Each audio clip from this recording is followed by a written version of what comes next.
Latar belakang pendidikan sering menilai kecerdasan hanya dari kemampuan bahasa dan matematika, padahal setiap individu memiliki potensi yang beragam. Teori multiple intelligence dari Howard Gardner menegaskan bahwa kecerdasan manusia terdiri dari berbagai jenis kemampuan.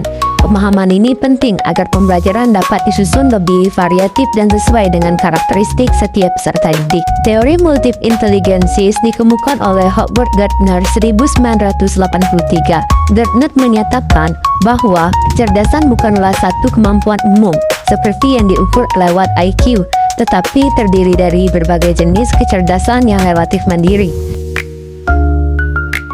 Menurut Gardner, kecerdasan adalah kemampuan untuk memecahkan masalah atau menghasilkan produk yang dianggap bernilai dalam konteks budaya atau komunitas tertentu.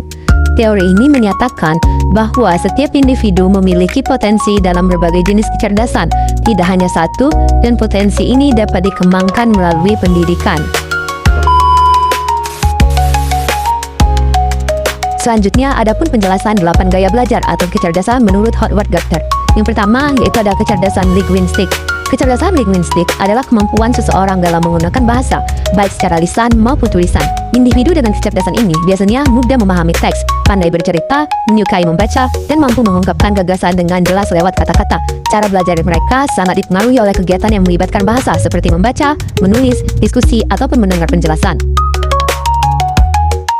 Yang kedua, ada kecerdasan logis matematis, berkaitan dengan kemampuan berpikir secara analitis dan sistematis melalui angka, pola, serta logika.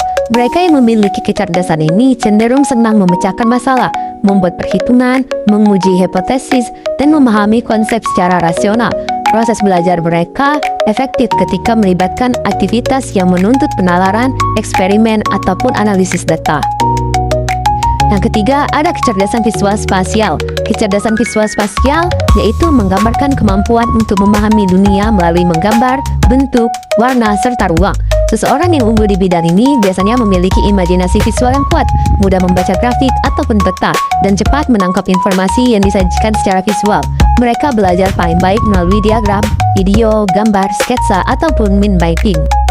Yang keempat, kecerdasan kinestetik tubuh. Kecerdasan kinestetik tubuh melibatkan kemampuan menggunakan seluruh tubuh atau bagian tubuh tertentu untuk mengekspresikan ide atau menyelesaikan tugas. Individu dengan kecerdasan ini lebih mudah untuk memahami sesuatu ketika mereka bergerak, menyentuh, mencoba secara langsung, atau terlibat dalam aktivitas fisik. Belajar bagi mereka lebih efektif melalui praktik, demonstrasi, permainan peran, atau kegiatan yang membutuhkan koordinasi fisik. Yang kelima, ada kecerdasan musikal. Kecerdasan musikal merujuk pada kemampuan memahami, membedakan, dan menciptakan pola suara, ritme, serta nada. Orang dengan kecerdasan ini sensitif terhadap musik, mudah menghafal melodi, dan biasanya menikmati bernyanyi atau memainkan alat musik. Musik bukan hanya hiburan bagi mereka, tetapi juga dapat menjadi media belajar yang mampu mengingat dan memahami informasi. Yang keenam, ada kecerdasan interpersonal. Kecerdasan interpersonal berhubungan dengan kemampuan seseorang dalam memahami orang lain, termasuk membaca ekspresi, emosional, dan motivasi. Individu dengan kecerdasan ini cenderung pandai berkomunikasi, bekerja sama, dan memimpin kelompok. Mereka belajar paling efektif melalui interaksi sosial seperti diskusi, kerja kelompok, kolaborasi proyek, atau kegiatan yang melibatkan orang lain. Yang ketujuh, ada kecerdasan intrapersonal. Kecerdasan intrapersonal adalah kemampuan mengenali diri sendiri secara mendalam, memahami emosi, tujuan, kekuatan, dan kelemahan pribadi. Orang dengan kecerdasan ini biasanya reflektif, mandiri, dan mampu mengatur strategi belajar sesuai kebutuhan diri. Mereka lebih nyaman belajar melalui kegiatan yang memungkinkan introspeksi diri, seperti menulis jurnal, mengerjakan tugas individu, atau merencanakan tugas yang pribadi. Kecerdasan naturalis mencakup kemampuan mengamati, mengenali, dan mengklasifikasikan objek-objek di alam, seperti tumbuhan, hewan, atau fenomena lingkungan. Individu dengan kecerdasan ini tertarik pada alam, peka terhadap perubahan lingkungan, dan menikmati kegiatan eksplorasi. Proses belajar mereka lebih optimal ketika melibatkan observasi langsung, eksperimen alam, atau kegiatan berbasis lingkungan. Selanjutnya, karakteristik setiap kecerdasan dan contoh penerapan dalam pembelajaran. Yang pertama, ada kecerdasan linguistik. Karakteristiknya suka membaca, suka bahasa, menulis, dan bercerita. indikator perilaku, cepat memahami teks, suka diskusi, dan kosakata luas. Penerapan pembelajarannya, tugas membuat rangkuman, debat, ataupun storytelling. Strategi yang mengajar, gunakan teks, dialog, ceramah, ataupun interaktif. Yang kedua, ada kecerdasan logis matematis. Karakteristiknya, analitis, suka angka, pola, dan eksperimen. Indikator perilaku, mudah memahami logika, menghitung cepat. Penerapan pembelajarannya, yaitu pemecahan masalah, eksperimen sederhana.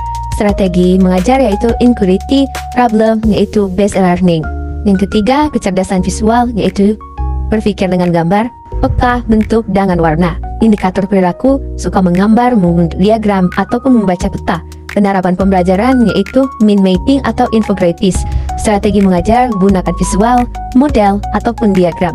Kecerdasan kinestetik yaitu belajar lewat gerakan, praktik langsung. Indikator perilaku tidak bisa duduk lama, suka olahraga, dan prakarya. Penerapan pembelajarannya simulasi, eksperimen fisik. Strategi yang dapat dilakukan yaitu pembelajaran berbasis proyek ataupun praktik. Yang kelima, kecerdasan musikal, yaitu peka ritme, nada, suara. Indikator perilaku, mudah mengingat dengan lagu, suka bernyanyi. Penerapan pembelajaran yaitu lagu untuk menghafal materi. Strategi yang dilakukan gunakan musik, ritme, ataupun chants. Yang selanjutnya, kecerdasan interpersonal. Karakteristiknya mudah bekerja sama, memahami orang lain. Indikator perilaku, suka kelompok, jadi mediator, dan penerapan pembelajarannya diskusi ataupun kerja kelompok. Strategi yang dilakukan, comparative learning. Yang ketujuh adalah kecerdasan intrapersonal. Karakteristik, reflektif, memahami diri mandiri. Indikator perilaku, suka menulis jurnal ataupun belajar sendiri. Penerapan pembelajarannya, tugas refleksi, portofolio. Strategi mengajar yaitu pembelajaran individual. Dan yang terakhir yaitu kecerdasan naturalis. Karakteristik, peka lingkungan, suka tanaman ataupun hewan. Indikator perilaku, suka mengamati alam, tertarik eksperimen luar, dan penerapan pembelajarannya, observasi lapangan, studi lingkungan. Strategi mengajar yaitu outer learning. Adapun kesimpulan pada materi hari ini, dengan memahami keberagaman kecerdasan ini, pendidikan seharusnya tidak hanya menilai kecerdasan dari satu aspek akademik saja, tetapi menyediakan berbagai strategi pembelajaran agar setiap potensi siswa dapat berkembang. Pendekatan ini menekankan bahwa semua siswa dapat menjadi cerdas dalam caranya masing-masing, sehingga pembelajaran yang inklusif dan beragam menjadi kunci untuk memaksimalkan perkembangan kemampuan individual siswa.